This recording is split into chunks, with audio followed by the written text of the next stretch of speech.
గణేశాయ నమః. ఓం శ్రీ గురుభ్యో నమః. దక్షిణ కాశీగా పేరుగాంచిన ద్రాక్షారామం గోదావరి నడి ఒడ్డున ఉన్న సుప్రసిద్ధ పుణ్యక్షేత్రం. పూర్వము దక్షుడు ఇక్కడే దక్షయజ్ఞం చేశాడట. అందుకే ఈ క్షేత్రానికి దక్షారామం లేదా దక్షవాటిక అని పేరు వచ్చింది.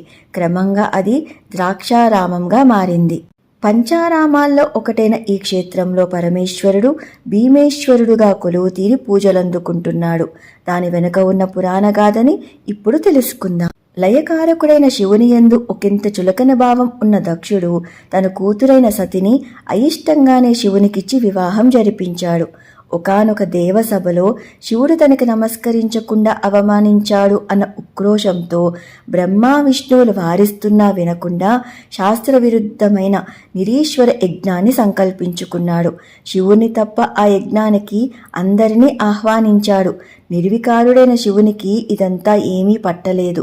కానీ నారద మహర్షి ద్వారా విషయం తెలుసుకున్న సతీదేవి మాత్రం శివనిందని సహించలేకపోయింది. తాను ఇక దాక్షాయనిగా ఉండకూడదు అని నిశ్చయించుకుని శివుడు వారిస్తున్నా వినకుండా నందీశ్వరుణ్ణి వెంట పెట్టుకుని రౌద్ర రూపంలో దక్ష యజ్ఞానికి బయలుదేరి వెళ్ళింది.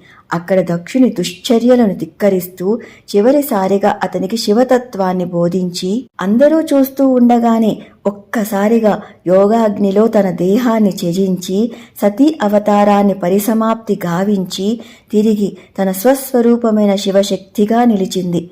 విషయం తెలుసుకున్న పరమేశ్వరుడు కోపంతో తన జటాజూటం నుండి వీరభద్రుని సృష్టించి దక్షయజ్ఞ విధ్వంసానికి ఆదేశించారు.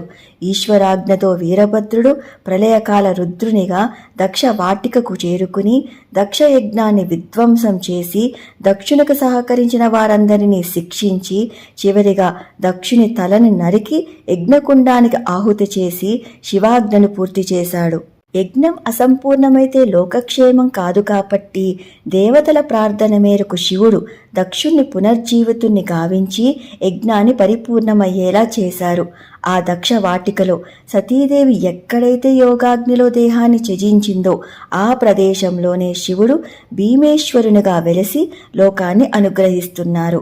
అదే నేటి ద్రాక్షారామంలో కొలువు తీరి ఉన్న భీమేశ్వర స్వామి. సర్వం శివార్పణమస్తు. స్వస్తి. Thanks for watching. నా వీడియోస్ కనుక మీకు నచ్చినట్టయితే ఈ ఛానల్ని లైక్, షేర్ అండ్ సబ్స్క్రైబ్ చేయండి. కృష్ణ సఖి.